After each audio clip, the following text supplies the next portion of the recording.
مسلمان اور مسلمان کا مقصد یہ مسلسل جد و جہد کا نام ہے، مسلسل کوشش میں رہنا، اپنی روحانی ترقی کے لیے بھی، معاشی ترقی کے لیے بھی، دینی عروج کے لیے بھی، اسلامی اقدار کے لیے مسلسل کوشش میں رہنا، مسلسل دوسروں کو لے کے چلنے کے لیے، دوسروں کو پیغام حق دینے کے لیے، کفر کو پیغام دین دینے کے لیے، غلبہ اسلام کے لیے مسلسل جد و جہد کرنا، یہ مسلمان کو اللہ تبارک و تعالی اور اس کے پیارے حبیب علیہ السلام کی طرف سے مقصد دیا گیا۔ کنتم خیر امت اخرجت للناس، تم بہترین امت ہو، لیکن یاد رکھنا تمہیں لوگوں کے نفع کے لیے پیدا کیا گیا۔ تأمرون بالمعروف وتنہون عن المنکر، تم نے لوگوں کو معروف کا حکم دینا ہے اور منکرات سے منع کرنا ہے۔ مقصود اگر زندگی میں کچھ ہو پھر زندگی صحیح گزرتی ہے۔ بے مقصد جب یہ لوگ زندگی گزارتے ہیں تو آہستہ آہستہ پریشان رہنے لگ جاتے ہیں۔ مقاصد کیا تھے؟ مقصد یہ تھا کہ میں نے 2-4 کروڑ روپیہ زندگی میں جمع کرنا ہے، تو ہو گیا جمع، اب کیا کرے؟ اب پریشان رہنے لگ گیا، اب کہتا ہے پتہ نہیں سارا کچھ ہے، میرا دل ہی نہیں لگتا۔ مقصد اس کا یہ تھا کہ میں نے بہت اچھی بلڈنگ بنانی ہے، بہترین مکان بنانا ہے، تو بن گیا مکان، اب بھائی یہ چھوٹے مقاصد تھے۔ میں نے ملک سے باہر جانا ہے، جا کے سیٹ ہونا ہے، تو ہو گیا سیٹ۔ اب مقاصد جب تک بڑا نہیں ہوتا، مسلمان مقصد حیات کو جب تک پہنچتا نہیں اور جب تک وہ صحیح ڈائریکشن پر چڑھتا نہیں، اتنی دیر وہ پریشان ہے۔ وہ ٹامک ٹونیاں ضرور مارتا ہے، وہ والی بیماریاں ڈھونڈ کے لے آتا ہے جو دراصل اس کی بیماریاں ہیں ہی نہیں۔ وہ ڈھونڈتا چونکہ ان چیزوں کو ہے، پھر علاج بھی انہی کا کرتا رہتا ہے۔ یاد رکھیں، زندگی با مقصد بنائیں۔ مقصد کیا ہو؟ نیری روٹی کمانا مقصد نہ ہو، روٹی کمائیں بھی اور لوگوں کو کھلائیں بھی۔ آپ اگر اس لیے مال بڑھائیں گے کہ میں مالدار ہو جاؤں تو یہ تو محمود نہیں، یہ پیارا نہیں آپ کا یہ نظریہ۔ لیکن اگر مال اس لیے کمائیں کہ یا اللہ پیسے دینا، پر مجھے طریقہ بھی حضرت عثمان غنی والا دینا، مجھے سلیقہ حضرت عبد الرحمن ابن عوف والا دینا۔ آپ اگر مقاصد کے تحت زندگی گزاریں گے تو بے چین نہیں رہیں گے۔ اگر آپ کا کوئی مقصد ہے، آپ اگر صحابہ کرام علیہم رضوان کی مقدس زندگیوں کو دیکھیں تو کوئی مقصد تھا، کچھ پیچھے چھا جس کے لیے وہ جد و جہد کر رہے تھے۔ حضرت مولا علی شیر خدا کرم اللہ تعالی وجہ الکریم، ایک بات کرتا ہوں، ایک مثال دیتا ہوں۔ حضرت علی شیر خدا کا شمار بظاہر ابھی بچوں میں ہوتا تھا جب کلمہ پڑھا، اور جب ساری برادری کٹھی تھی اور حضور نے فرمایا میں اللہ کا رسول ہوں، کون کون میرے ساتھ دین کی مدد کرے گا، کون مشکل وقت میں حفاظت کرے گا، تو سب چپ رہے۔ حضرت علی اٹھ کے کھڑے ہو گئے، کہا یا رسول اللہ میں محافظ بھی بنوں گا اور دین کا مددگار بھی بنوں گا۔ اب ایک مقصد بنا لیا ہے کہ میں نے تلوار لینی ہے، میں نے دین کی حفاظت کرنی ہے، میں نے یہ کام کرنا ہے۔ ایک مقصد تو ہے نا یار، ایک پروگرام بنا لیا ہے۔ اب حضرت مولا علی شیر خدا ہر میدان میں پہلی صف میں نظر آئے۔ ایک موقع ایسا آیا جہاں میرے حبیب علیہ السلام نے فرمایا کہ علی تم مدینے میں میرے پیچھے رہو، بچے ہیں، عورتیں ہیں، نگہبانی ہے، اور میں اس لیے اسی طرح تمہیں چھوڑ کے جا رہا ہوں جس طرح حضرت موسیٰ علیہ السلام جناب ہارون کو چھوڑ کے گئے تھے، مگر یہ کہ میرے بعد نبی کوئی نہیں۔ ایک موقع پر صرف چھوڑ کے گئے، جہاد پہ ساتھ نہیں لے کے گئے، تو حضرت علی رونے لگے۔ اللہ کرے آپ کو سمجھ آئے میری بات کی۔ بچہ ہمارا بھی روتا ہے، پر وہ کہتا ہے میں نے سیر کے لیے جانا ہے۔ مقصود کچھ اور بنا لیا ہے نا۔ پیسے ہمارے بچے بھی مانگتے ہیں، پر وہ کہتے ہیں کہ ٹور جا رہا ہے، میں نے ساتھ جانا ہے۔ ہمیں بھی رونا آتا ہے کئی دفعہ، لیکن وہ جو پارٹی ہم نے قابو کرنی تھی وہ کوئی اور کر کے لے گیا۔ یہ تو گاہک میرا تھا، یہ دائیں بائیں کیسے نکل گیا۔ رونا تک آ جاتا ہے، ان کا بھی رونا تھا۔ عرض کی یا رسول اللہ صلی اللہ علیہ وسلم آپ مجھے بچوں اور عورتوں پر چھوڑ کر جا رہے ہیں؟ تو حضور صلی اللہ تعالی علیہ وسلم نے فرمایا علی اسی طرح چھوڑ کے جا رہا ہوں جس طرح حضرت ہارون کو جناب موسیٰ کلیم چھوڑ کے گئے تھے۔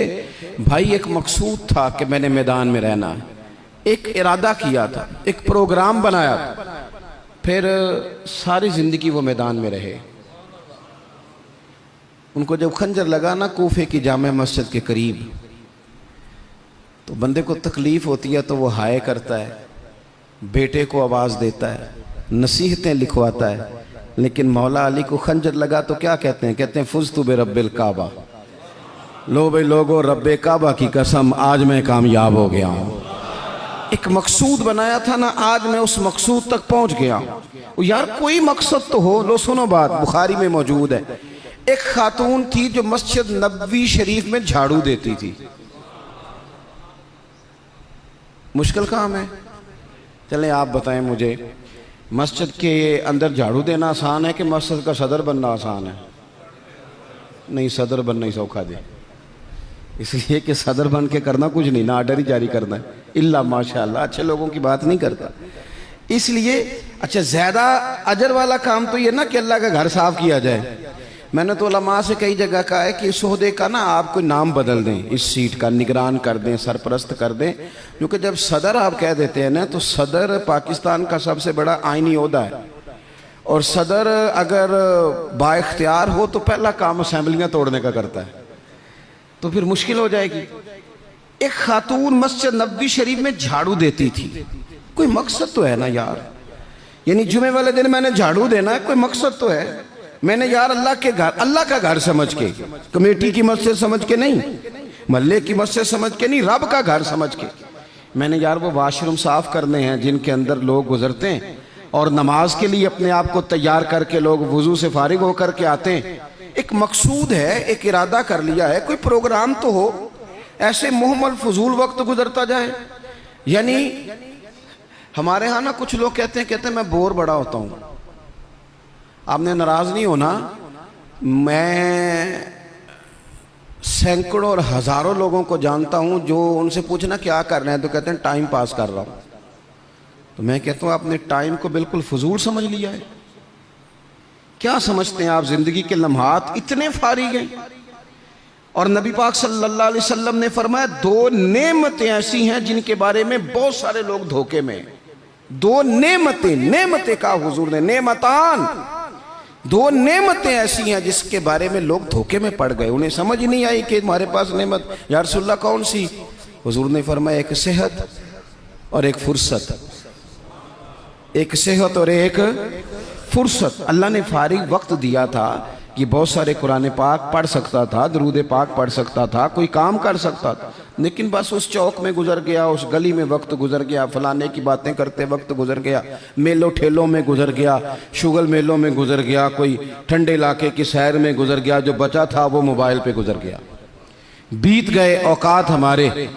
کوئی مقصود ہے میرے عزیز؟ مسجد میں جھاڑو دیتی ہے خاتون، بیمار ہو گئی لیکن با مقصد زندگی گزار رہی تھی نا، اس نے کسی نہ کسی طریقے سے اپنے آپ کو مدینے والے محبوب کے دین سے جوڑ لیا تھا۔ جھاڑو دیتی تھی مسجد میں، بیمار ہو گئی، قربان جائیں رسول کائنات یعنی اللہ کی رحمت کاملہ حضور خود چل کے تیمارداری کرنے تشریف لے گئے اور فرمایا اگر یہ انتقال کر جائے تو مجھے خبر ضرور کرنا۔ صحابہ فرماتے ہیں رات کا وقت تھا، ٹھنڈ کا موسم تھا، اور حکم بھی یہ تھا کہ جب کوئی انتقال کر جائے تو جلدی تدفین کر دو۔ ہم نے حضور کو تکلیف دینا مناسب نہ سمجھا، غسل کفن کا بندوبست ہوا، جنازہ پڑا، دفن کر دیا۔ اس نے کچھ کیا ہے، اس نے نہ دین کے ساتھ کچھ تعلق بنایا ہے۔ اللہ ہمارا بھی نام جھاڑو دینے والوں میں لکھ دے۔ کوئی تعلق تو اس نے بنایا ہے نا، کہیں کسی کونے میں جا کے اس نے رشتہ دین سے جوڑا ہے۔ حضور سید عالم علیہ السلام صبح تشریف لائے تو سارا کچھ جاننے والے محبوب پوچھنے لگے تم نے مجھے بتایا کیوں نہیں؟ یہ بھی اعزاز کے لیے ہے، ورنہ وَعَلَّمَكَ مَا لَمْ تَكُنْ تَعْلَمْ۔ حضور سید عالم علیہ السلام نے فرمایا کیوں نہیں بتایا؟ قربان جائیں، مر جانے کو جی چاہتا ہے اس ادا پر، ساری کائنات جائے حضور کے روضہ نور پر۔ اور نبی پاک نے پوچھا بتایا کیوں نہیں؟ یا رسول اللہ رات تھی، تکلیف دینا مناسب نہیں سمجھا۔ او بوڑھی اماں تیرے نصیبوں پہ ہمارے ماں باپ قربان ہو۔ حضور فرمانے لگے مجھے بتاؤ اس کی قبر کہاں ہے؟ یعنی حضور کسی کی قبر پہ آ جائے، اللہ کی ساری رحمتیں آ گئیں، کریم محبوب علیہ السلام قبر پہ گئے. ویسے تو دوسرا جنازہ جائز نہیں, ایک ہی شرط میں جائز ہے کہ اگر وارث نے نہیں پڑھا تو دوسرا جنازہ پڑھا جا سکتا ہے, لیکن حضور تو خود وارث ہے نا ساری امت کے, اور حضور اختیار رکھتے ہیں, شارع ہیں. حضور قبر پہ گئے, یہی بڑی بات تھی کہ حضور اس کی قبر پہ چلے گئے, لیکن قبر پہ کھڑے ہو کے حضور نے فرمایا دوبارہ صفے بناؤ بھئی, میں دوبارہ جنازہ پڑھاؤں گا. کیونکہ کوئی مقصد تو تھا نا, یہ مسجد میں جھاڑو دیتی تھی. آخری ویلے میری آنکھیاں راہ تکنا ہے تیرا, تیرا تے کچھ بھی نہیں جانا سجنا, پا جاویں جے پھیرا تے سوکھا نکلے ساوے ظہوری, جے ویخ لواں مکھ تیرا. حضور تشریف لے آئے, خود تشریف لے آئے, اور قبر مبارک پر کھڑے ہو کے دوبارہ جنازہ پڑھائے. نوجوانوں, بڑا وقت ضائع ہو گیا, بڑا. ہم نے زندگی میں جو سب سے زیادہ چیز ضائع کی ہے وہ وقت ہے. یاد رکھنا, مجھے نہ بتانا, کسی دوست کو نہ بتانا, لیکن اپنے آپ سے ضرور سوال کرنا کہ زندگی میں ہمیں جتنی ناکامیاں ملی ہیں نا, اس کی اصل وجہ یہ ہے کہ ہم نے وقت ضائع کیا ہے, اور بڑا ضائع کیا. ہم ایک تو مقصد نہیں بنا سکے, دوسرا اپنے وقت کو صحیح مینج نہیں کر سکے. ہم بڑا کچھ کر سکتے تھے, اللہ تبارک و تعالیٰ نے صلاحیت دی تھی, بہت سارے کام ہم اپنے ذمے لیتے تو کر جاتے, لیکن وقت ضائع کیا. امام بہقی نے حدیث لکھی ہے, میرے رسول پاک صلی اللہ تعالیٰ علیہ وسلم نے ارشاد فرمایا, جب صبح دن چڑھتا ہے نا تو دن اعلان کرتا ہے, وہ دن اعلان کرتا ہے, کہتا ہے میں آج آیا ہوں, آج کے بعد نہیں آؤں گا, آج کے بعد نہیں آؤں گا. کچھ کرنا ہے تو کر لو, آج جو دن آیا ہے نا, آج یہ قیامت تک دوبارہ واپس نہیں آئے گا. کچھ کر لو. جس نے آج تلاوت نہیں کی اس کا یہ دن بغیر تلاوت کے گزر گیا. میرے عزیز, جس نے آج درود پاک نہیں نہ پڑھا, حضور کو یاد نہیں کیا, اس کا یہ دن گزر گیا بغیر درود پاک. جس نے آج سجدوں کی کثرت نہیں کی, یہ دن بیت گیا. دن کہتا ہے دوبارہ نہیں آؤں گا. حضرت عمر بن عبدالعزیز رحمۃ اللہ علیہ سے کسی نے کہا حضور یہ کام رہنے دیں, کل کر لیں گے. تو آپ فرمانے لگے اگر یہ کام کل کروں گا تو جو کام کل کرنے وہ کب کروں گا, یہ کل پہ ڈال دوں گا تو جو کام کل کرنے وہ پھر کب کروں گا, وہ کل والا دن بھی پھر اسی طرح گزر جائے گا.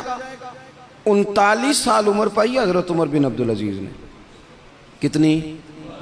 ہلکا سا بولیے گا, 1 کم 40, 1 کم 39 سال عمر. پچھلے بادشاہ ظالم تھے, یہ ان کے ظلم بھی ہو گئے.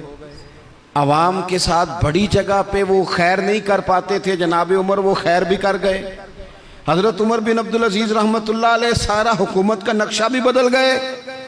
یہ 20 قرآن بھی پڑھ گئے اور کروڑوں دفعہ مدینے والے پہ درود و سلام بھی بھیج کے چلے گئے. عمر 39 سال پائی, عمر 39 سال پائی. بیت گیا ہمارا وقت. پیچھے پلٹ کے دیکھتے ہیں تو بڑا کچھ ضائع کر رہا ہے. مزید نہ کرنا, مزید نہ کرنا. اپنے اگر ہم چاہتے ہیں معاشرہ اصلاح پذیر ہو تو ایک تو با مقصد, دوسرا وقت بالکل کسی موقع پہ ضائع نہیں کریں, کسی موقع. امام شافعی رحمۃ اللہ علیہ فرمایا کرتے تھے, میں نے صوفیاء سے ایک بات سیکھی ہے جس نے مجھے بڑا نفع دیا ہے. حضور وہ کیا ہے؟ آپ فرماتے ہیں, صوفیاء فرمایا کرتے ہیں کہ وقت ایک تلوار ہے, اسے اپنے ہاتھ میں کر لو تو بڑی مشکلات کاٹ ڈالو گے, اور اگر تم نے اس کو اپنے ہاتھ میں نہ کیا تو پھر وقت تو تلوار ہی ہے, یہ تمہیں کاٹ ڈالے گا, پھر تم کٹ جاؤ. جوان بالخصوص یہ ٹائم پاس یہ نکال دیں. مزاج بن گیا ہے ہمارا شغل میلے کا, گپیں گھنٹوں بھی ہوں تو وقت کا پتہ نہیں چلتا. شغل میلے کا, میں آپ کو پتہ ہے ہم غلام ہیں اولیاء کے, ہم صوفیاء کے نظریات کو قرآن و سنت کی ترجمانی سمجھتے ہیں, لیکن یہ کہ آپ نے نہیں دیکھا ہوگا کہ 20 لوگ اکٹھے ہو کے کسی جگہ ایک گلی سے نکلے ہوں, کوئی پوچھے کدھر جا رہے ہو تو کہیں ہم جمعہ پڑھنے جا رہے ہیں مسجد میں. 20 ہو کے نہیں نکلتے. لیکن اگر ٹھنڈے علاقے میں سیر کرنے جانا ہو تو 20 کی بس بھر جاتی ہے کہ نہیں؟ اگر کہیں فلانی جگہ میلہ لگا ہوا ہے تو پھر 2-3 گلیوں سے بسیں بھر جاتی ہیں کہ نہیں؟ میں اکثر کہتا ہوں کہ آپ نے شغل میلہ بنا لیا ہے مزارات کو. شغل میں اللہ سارے رستے میں نماز نہیں پڑھی. کیا مزاج, وقت کو ضائع کر رہے ہیں اور بڑا زیادہ کر رہے ہیں, اور یہ پلٹ کر ہاتھ نہیں آئے گا. جن لوگوں نے کام کیا, ہمارا ہزارہ اختلاف ہے یورپ کے ساتھ, پر یہ بات تو مان جاؤ نا, انہوں نے اپنا وقت مینج کر لیا ہے, مینج کر لیا. ہم ابھی تک ہیں, بہت ساری چیزیں ہیں, ناروں میں زندہ ہیں, انہوں نے مینج تو کیا ہے. تیسری بات میرے عزیز اصلاح معاشرہ کے لیے جو بڑی اہم اور بڑی ضروری ہے, وہ یہ ہے کہ ترجیحات کا تعین کریں زندگی میں. میری دراصل ترجیح کیا ہے, اصل مقصود کیا ہے. یہ ہمارے مذہبی اجتماعات ہوتے ہیں, مجھ سے لوگ وقت لینے کے لیے آتے ہیں, بڑے اچھے لوگ ہوتے ہیں, خیر کے لیے آئے ہیں, ورنہ ہمیں کون پوچھتا ہے. تو میں کئی دفعہ پوچھتا ہوں دوستوں سے کہ جو آپ محفل کرا رہے ہیں تو کوئی پس منظر بھی تو بیان کریں نا, مقصود کیا ہے. چلیں اتنا ہی کہہ دیں کہ ثواب کی نیت سے کرا رہے ہیں, اللہ میں اجر دے گا, لیکن یہ کہ مقصود ہی نہیں پتا. جوانوں کی بڑی بڑی جماعتیں بنی ہوئی ہیں, مقصود کا ہی نہیں پتا دراصل جانا کس طرف. اپنی زندگی میں ترجیحات, اور جب ترجیحات طے کریں تو ضروریات کو آگے رکھیں, فرائض کو ہمیشہ آگے رکھیں. جو فرائض ہیں, جو واجبات ہیں, ان کو ہمیشہ پہلا درجہ دیں. بہرحال محفل کرانا مستحب ہے, اور نماز پڑھنا, آہستہ کیوں بولتے ہیں آپ, نماز پڑھنا, ختم شریف دلانا بہرحال مستحب ہے, لیکن صحیح قرآن پاک پڑھنا سیکھنا ضروری ہے. جو زیادہ ضروری ہے وہ کیوں نہیں کر رہے. ترجیحات اگر آپ لے آئیں گے نا, میں بہت سارے لوگوں کو جانتا ہوں توجہ سے ختم دلاتے ہیں. ہمیں بھی کہتے ہیں مولانا اس دفعہ ابا جی کے ختم پہ آپ کی باری ہے, پچھلے سال فلانے کو بلایا تھا, اس سے پچھلے سال فلانے کو. بھئی آپ نماز پڑھتے ہیں؟ کہتے ہیں آپ دعا کریں, آپ دعا کریں میں شروع کر دوں. تو میں کہتا ہوں اگر نماز کی دعا کرانی ہے گھر بیٹھے بیٹھے مجھ سے, تو ختم کی دعا نہیں گھر بیٹھے بیٹھے ہو جاتی, وہ بھی کر دیتا ہوں. یہیں سے اللہ تعالیٰ ان کی مغفرت فرمائے. ترجیحات ہمیشہ آپ کے جو ضروری کام ہیں, یاد رکھ لیں آپ کے مدرسہ بڑا ضروری ہے. میں کسی کی تعریف بڑا کم کرتا ہوں, اس لیے کہ تعریف خوشامد بن جاتی ہے تو بندہ مشکل میں آ جاتا ہے. لیکن ابھی میں آیا ہوں نا تو یہاں بچے ساتھ قرآن پاک پڑھ رہے تھے. میرے حاشیہ خیال میں یہ بات بھی آ سکتی تھی کہ قاری صاحب نے, حضرت صاحب نے چھٹی کیوں نہیں کرائی, مسجد میں محفل ہے. لیکن آپ یقین کریں کہ میرا دل اتنا ٹھنڈا ہے, میں نے کہا یہ بالکل صحیح کر رہے ہیں, ان کو پڑھنا ہی چاہیے. یہ جو کام ان کے لیے زیادہ ضروری ہے, ان کے گھر والوں نے جگر کے ٹکڑے دیے پڑھانے کے لیے, تو جو جس کام کے لیے بھیجے ہیں وہ کام ضروری ہے, وہی نہیں کرنا چاہیے. ترجیحات تو طے کرے میرے بھائی. دراصل ترجیح کیا ہے؟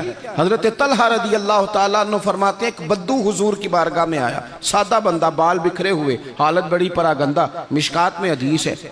اس نے آن کر کے عرض کی یا رسول اللہ صلی اللہ تعالیٰ علیہ وسلم, حضور مجھے بتائیے اسلام کیا ہے, اسلامی احکامات بتائیں.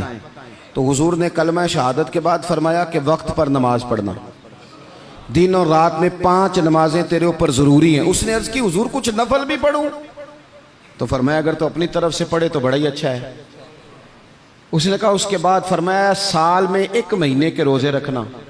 عرض کی حضور کچھ نفلی بھی رکھوں؟ فرمایا رکھے تو بڑا بہتر ہے. پھر فرمایا حج فرض ہو جائے تو پہلی فرصت میں کرنا. حضور کچھ ساتھ نفلی بھی کروں؟ فرمایا کرے تو اچھا ہے. پھر فرمایا زکوٰۃ دے, زکوٰۃ. اس نے عرض کی یا رسول اللہ صلی اللہ تعالیٰ علیہ وسلم کچھ نفلی صدقات بھی کروں؟ فرمایا کرے تو بڑا اچھا ہے. اس نے یہ باتیں سن کے نہ صرف فرائض کی تعلیم دی, فرائض کی.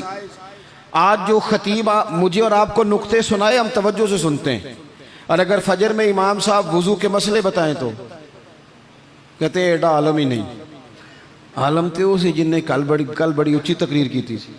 اگر وہ آپ کو غسل کا طریقہ بتائے تو لوگ کہتے ہیں یہ تو علم کی شاید بات ہی نہیں. وہ نقطہ بیان کرنے والا, وہ جس کی آواز زیادہ بلند ہو رہی تھی.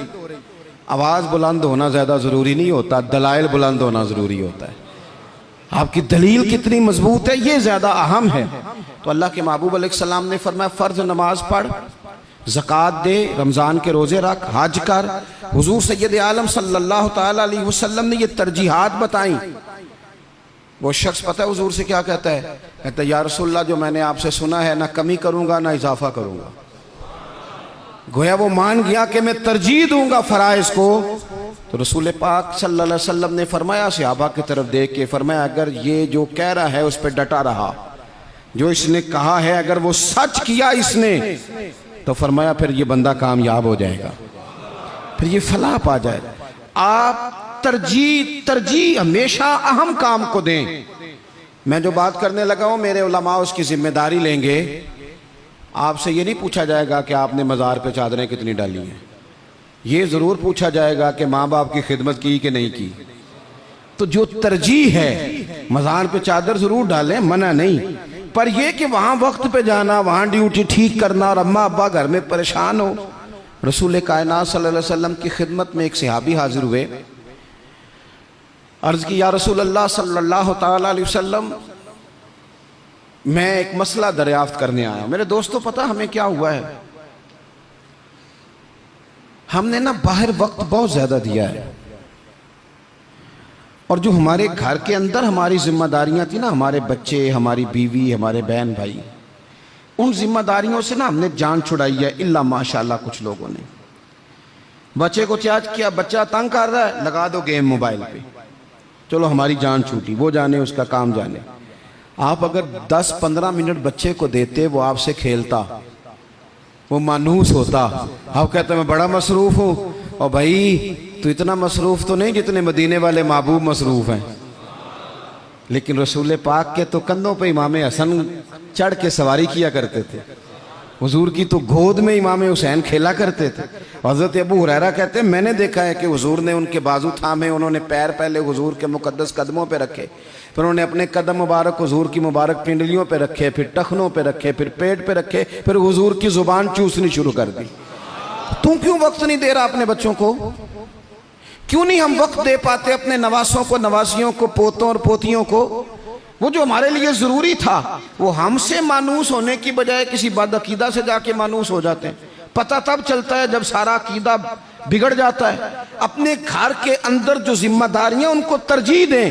حضور سید عالم علیہ السلام نے فرمایا خیرکم خیرکم لأہلہ وانا خیرکم لأہلہ، فرمایا تم میں بہتر وہ ہے جو اپنے گھر والوں کے لیے بہتر ہے، وانا خیرکم لأہلہ، اور جا کے پوچھ لو میں تم سب سے بڑھ کے اپنے گھر والوں کے ساتھ خیر کرنے والا۔ ترجیح دیں۔ ایک صحابی آئے، عرض کرتے ہیں یا رسول اللہ صلی اللہ علیہ وسلم میری بیوی پہ حج فرض ہے، وہ حج کرنے جا رہی ہے، یہ سیاستہ میں حدیث موجود ہے، اور میرا نام ایک غزوے میں لکھ دیا گیا ہے، میں جہاد کے لیے جا رہا ہوں، نام میں نے لکھوا لیا ہے، حکم میرے لیے کیا ہے؟ میری باتوں کی سمجھ آ رہی ہے آپ حضرات کو؟ میری بیوی حج کے لیے جا رہی ہے، وہ صاحب استطاعت ہوگی، ظاہر ہے اس کے پاس مال ہوگا، وہ جا رہی ہے، اس کو جانا ہے، وہ تیار ہے، اور میرا نام غزوے میں لکھا ہے، تو حکم کیا ہے؟ دیر نہیں لگائی رسول پاک نے، حضور فرمانے لگے تو اپنا نام غزوے والی لسٹ سے کٹا، جہاد پہ نہ جا بلکہ تم محرم بن کر اپنی بیوی کے ساتھ حج کرنے جا، وہ تیری ذمہ داری ہے، وہ تیرے علاوہ کون محرم بنے گا اس کا؟ تو جو تیری ڈیوٹی کا کام ہے اسے تو کرنا، ترجیحی بنیادوں پر کام کو کریں۔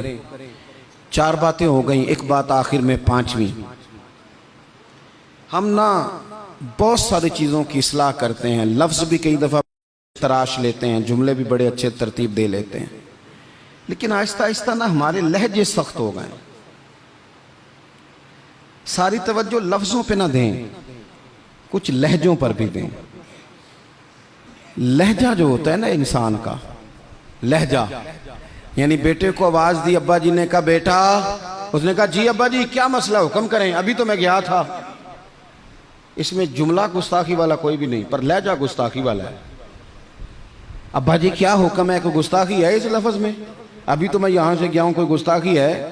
لیکن اس کا جو لہجہ ہے نا، چلیں میں آسان کرتا ہوں، آپ کی سمجھ میں بات آئے گی۔ قرآن پاک میں حضرت لقمان اپنے صاحبزادے سے باتیں کرتے ہیں، اور وہ سورہ لقمان کی بالکل ابتدا میں وہ آیات موجود ہیں۔ تو حضرت لقمان نے نا اپنے بیٹے کو جو نصیحتیں کی، ایک نصیحت یہ بھی کی تھی، کہا وَلَا تُصَغِّرْ خَدَّكَ لِلنَّاسِ، بیٹا لوگوں سے رخسار ٹیڑھا کر کے بات نہ کرنا، منہ ٹیڑھا کر کے ترش روئی کے ساتھ بات نہ کرنا۔ ترش روئی، وہ بوڑھا سسر بوڑھی ساس بہو سے کہتی ہے پتر روٹی لانا، تو روٹی لائی ہے تو اس نے زور سے برتن پٹکا ہے زمین پہ، پانی ڈالا ہے تو زور سے رکھا ہے, دروازہ تلخی سے بند کیا ہے. بوڑھے تھے بیچارے, بیمار تھے, پریشان ہو گئے. شام کو بیٹا آیا تو رو پڑے, کہا پتر تیری بیوی بڑا پریشان کرتی ہے. تو اس نے کہا اپنی بیوی سے ادھر آنا. تو بیوی جواب میں پتہ کیا کہتی ہے, توجہ ہے میری بات پر, وہ کہتی ہے ابا جی نے پوچھو میں آکھیا کی ہے. آکھیا واقعی کچھ نہیں سن. اگر وہ لفظ بتانا چاہے تو لفظ واقعی کوئی اس نے کہا ہی نہیں تو بتائے کہاں سے. اس نے واقعی کچھ نہیں کہا. ابا جی سے پوچھے میں نے, کہا کیا. اماں جی سے پوچھے میں نے تو کیا بتائے ابا جی. گلاس بولے گا کہ اس نے تلخی سے مجھے پھینکا تھا, کہ دروازہ بولے گا. اب وہ جو تلخی ہے نا وہ رویے کی ہے. ہمارا نا صرف مسئلہ, میں نے قرآن مجید پڑھا ہے کہ جناب لقمان نے اپنے بیٹے سے کہا پتر رخسار ٹیڑھا کر کے لوگوں سے بات, تھوڑا سا رویہ تو ٹھیک ہو نا. ہمارے رویے نا, کسی جگہ تھوڑی دیر کے لیے ٹریفک بند ہو تو لوگوں کا رویہ دیکھنا, تھوڑی دیر کے لیے کسی جگہ اگر ٹھہرنا پڑ جائے تو مزاج دیکھیں لوگوں کا. ہمارا آپ کسی سے نا کسی کے بارے میں سوال کریں, پوچھیں سیاستدان کیسے ہوتے ہیں, پھر ہمارا رویہ دیکھیں. آپ پوچھیں پولیس والے کس طرح کے ہوتے ہیں, پھر دیکھیں رویہ. آپ پوچھیں تیرا کیا خیال ہے اپنے سسرال والوں کے بارے میں, پھر رویہ دیکھیں. چلیں آپ اچھے لوگ ہیں اور مسجد میں بھی بیٹھے ہیں اور باوضو بھی ہیں, غلط بات تو کرنی نہیں. اگر پوچھا جائے کہ مولویوں کے بارے میں کیا خیال ہے, اگرچہ سننے بھی آئے ہیں, اگرچہ یہ کہ ان کے پیچھے نماز بھی پڑھتے ہیں, لیکن رویوں میں وہ رنگ نہیں ہے. آواز دیتے ہیں تو اس انداز میں بعض لوگ اپنے ڈیروں پر بیٹھ کے چودھری تبصرہ کرتے ہیں تو وہ تبصرے کا لہجہ ٹھیک, میرے لہجے میں غرور آیا تھا, تیرا حق تھا تو شکایت کرتا. اور میرے بھائی لہجے پر بھی تھوڑی توجہ دیں. انداز, کچھ لوگ کہتے ہیں جی میں کڑوا اس لیے ہوں کہ سچا ہوں, سچے بندے کڑوے ہوتے ہیں. میں نے کہا یہ مثال ہی غلط ہے سرے سے. کائنات میں سب سے زیادہ سچ مدینے والے محبوب نے بولا ہے, سب سے زیادہ سچ حضور نے بولا ہے, پر وہ سچ اتنا میٹھا تھا کہ لوگوں نے دوڑ دوڑ کے اسے حاصل کیا ہے. سچ ہی تو میٹھا ہوتا ہے, کس نے کہہ دیا سچ کڑوا ہوتا ہے. یہ ہم کڑوا بنا دیتے ہیں. ترشروئی تھوڑا سا نا لہجے پر بھی دیکھیں نا, ایک بیٹا ہے, لہجے کی بات ہے نا. والدہ نے, وہ بیچاری اماں کو ٹیلی فون آ گیا بیٹی کا کہ اماں جی 20,000 روپیہ چاہیے, میں مجبور ہوں, میں تکلیف نہ دیتی. تب وہ والد والدہ بیٹھے ہیں مشورہ کر رہے ہیں, بیٹا پہلے ہی زیادہ تنخواہ کوئی نہیں, خرچے پہلے ہی زیادہ, کیسے کہیں گے. بڑی انہوں نے نا مشورہ کر کے, بیٹا آیا تو بڑے پیار سے پریم سے بات کی. کہا پتر دل تو نہیں کرتا, ہمیں تیرے حالات کا پتہ ہے, پر تیری بہن بیچاری کو نا 20,000 کی ضرورت. اب ایک لہجہ یہ ہے. اس نے کہا ابا جی کمال بات ہے, آپ کو پہلے بھی پتہ ہی ہے, آپ مجھے روز تکلیف دیتے ہیں, پہلے اتنے خرچے, ابھی عید پہ دیا تو تھا 3,000 اس کے گھر میں, پھر اس نے فون کر دیے, اسے بھی سوچنا چاہیے. اٹھ کے چلا گیا. ماں باپ بیچارے ساری رات روتے, ہم نے کیوں بات کی, نہ کرتے. کیا اس نے رویہ اختیار کیا. ایک رویہ یہ ہے, ایک رویہ یہ ہے کہ ابا جی اور اماں جی نے بڑے چن کے جملے کا, بیٹا ہمیں تیرے وسائل کا بھی پتہ ہے, مسائل کا بھی پتہ ہے, دل نہیں کرتا, پر تیری بہن کس سے بات کرے, غریب ہے, اس نے کہہ دیا ہے مجبوری ہے, اسے کو 10-20 ہزار چاہیے. تو بیٹا اٹھ کے قریب آ گیا, اس نے اماں کا ہاتھ پکڑ کے سینے پہ رکھا, باپ کا ہاتھ چوما. اس نے کہا ابا جی آپ جھچک جھچک کے بات کیوں کرتے ہیں, 20,000 کی کیا بات ہوئی, میری جان بھی حاضر ہے. غریبی اور بات ہے, مجبوری اور بات ہے, پر آپ حکم کیا کریں, میں غلام ہوں آپ کا, آپ جھچک کے میرے ساتھ بھی جھچکیں گے, آپ کھل کے بات کریں, آپ کو فون کر دینا چاہیے, میں ادھار پکڑوں کچھ کروں, آپ جو کریں گے. روئے گا اس کا ابا بھی ساری رات ہی, روئے گی اس کی اماں بھی ساری رات ہی, پر دعائیں مانگتی روئے گی. ابا دعائیں مانگتا روئے گا کہ یا اللہ اس طرح کی اولاد سب کو عطا فرما. روئے گا. رویے, لہجے, انداز, گفتگو, اس میں تبدیلی کی ضرورت ہے, اس میں تبدیلی کی ضرورت ہے. حضرت جابر ابن عبداللہ رضی اللہ تعالیٰ عنہ روایت کرتے ہیں, ایک صحابی فرماتے ہیں حضور پہلے دن مدینہ تشریف لائے ہجرت کر کے, میں زیارت کے لیے گیا تو میں نے مسکراتے دیکھا. بڑے بڑے وقت آئے نا, ان میں بدر بھی آیا, احد بھی آیا, احد میں شہادتیں بھی ہوئی, ان مواقع میں بڑا کچھ آیا, لیکن میں نے حضور کو 10 سال زیارت کرتا رہا, جب بھی ملا ہوں مسکراتے ملا ہوں. اور میں حضور کے وصال ظاہری سے کچھ دن پہلے بھی زیارت کرنے گیا تو مدینے والے کو مسکراتے ہی دیکھا ہے۔ تلخی بڑی ہے رویے میں، تلخی بڑی ہے مزاجوں میں۔ تو پھر اپنی بات ساری دہراتا ہوں۔ سب سے پہلے تو زندگی با مقصد کریں، بے مقصد نہ بنائیں، ورنہ آپ بلا وجہ کے پریشان رہیں گے۔ دوسری بات یہ کہ اس با مقصد زندگی میں پھر وقت ایک لمحہ بھی ضائع نہ کریں۔ اپنے سارے معاملات کو ترتیب دیں، اٹھنا کتنے بجے ہے، کھانا کتنے بجے، اور بڑی ذمہ داری سے کہہ رہا ہوں 2 دن آپ کو فجر کے دن مشکل سے اٹھنا ہے، کسی کے اٹھائے اٹھیں گے 2 یا 3 دن، یا الارم آپ کو اٹھائے گا، تیسرے دن انشاءاللہ تعالیٰ آپ کا دماغ خود بخود جاگ جائے گا۔ اللہ نے مزاج اس طرح کا بنایا ہے انسان کا، تو وقت نہیں ضائع کرنا۔ تیسری بات یہ کہ ترجیحات کا تعین کرنا ہے، ترجیحات کا۔ جو فرائض ہیں وہ بہرحال پہلے ہیں، جو واجبات ہیں وہ بہرحال پہلے ہیں، جو حقوق العباد ہیں وہ بہرحال۔ حضرت عبداللہ ابن عباس رضی اللہ تعالیٰ عنہ مسجد میں اعتکاف بیٹھے ہوئے تھے، تو ایک بندہ آ کے مسجد میں بڑا پریشان ہو کے بیٹھ گیا، تو فرمایا او بھائی کیا ہوا؟ کہنے لگا حضور بڑا پریشان ہوں، ایک بندے کا قرض دینا ہے اور مجبور ہوں، دے نہیں پا رہا۔ آپ فرمانے لگے میں تیرے لیے کوئی بات کروں تو تیرا کام بنتا ہے؟ اس نے کہا حضور اگر کر دیں تو بڑی بات ہے۔ اعتکاف بیٹھے تھے، جوتے پہنے مسجد سے باہر نکل آئے۔ وہ بندہ کہنے لگا حضور رکے شاید آپ کو یاد نہیں رہا، آپ اعتکاف میں ہیں۔ تو حضرت عبداللہ ابن عباس رو پڑے اور حضور کی قبر نور کی جانب اشارہ کر کے کہنے لگے زیادہ عرصہ نہیں گزرا، میں نے مدینے والے حبیب سے سنا ہے کہ جو کسی بھائی کی ایک مشکل حل کر دے اللہ 10 اعتکاف سے زیادہ ثواب عطا فرمائے گا۔ تو جو وقت ترجیح طے کرنے کا تھا میں نے طے کر لی، اس وقت ترجیح تجھے مشکل سے نکال۔ حقوق العباد اگر ترجیح ہے تو اسے طے کریں، فرائض ترجیح ہے تو اسے طے کریں، اور اپنے رویوں کو اچھا رکھیں۔ صبر بڑا حسن ہے، صبر میں بڑا کچھ پنہا ہو جائے گا۔ بے صبر آدمی چند قدم بھی نہیں چل سکے گا، تھک جائے گا۔ یہ چیزیں زندگی میں پیدا کریں۔ امید ہے ہماری اصلاح بڑی قریب آ جائے گی، امید ہے کہ بڑی جلدی ہم اس رستے چلے جائیں گے جو اللہ رسول کے قرب کی جانب بڑھتا ہے۔ اللہ تبارک و تعالی سمجھنے کی، عمل کرنے کی، دین کی طرف لوٹ آنے کی توفیق عطا فرمائے۔ آخر دعوانا الحمدللہ رب العالمین۔ دعا کر دیں۔ اللہم صلی علی سیدنا و مولانا محمد معدن الجود والکرم وآلہ وبارک وسلم۔ اللہ ہماری حاضری کو قبولیت کا شرف عطا فرما۔ جن دوستوں نے اہتمام کیا ہے ان کی کوشش کو، کاوش کو قبول فرما۔ اے کائنات کے مالک ہمارے گناہ معاف فرما، ہماری غلطیوں سے درگزر فرما، ہمیں نفع والا علم عطا فرما، اخلاص والا عمل نصیب فرما۔ اے اللہ نیکی کے رستے پہ چلنا ہمارے لیے آسان بنا دے، گناہ اور بدی سے قلبی نفرت عطا فرما دے، بیماروں کو شفا دے دے، مقروضوں کو قرضوں سے رہا کر دے، تنگ دستوں کو وسعت رزق دے دے، جو بے گھر ہیں انہیں اپنی چھت دے دے، جو بے اولاد ہیں انہیں صاحب اولاد کر دے، اولاد والوں کی اولاد کو فرما بردار بنا دے، ہمارا خاتمہ بالخیر فرما، ہمارا خاتمہ بالایمان فرما، پردہ پوشی نصیب فرما، پردہ پوشی نصیب فرما۔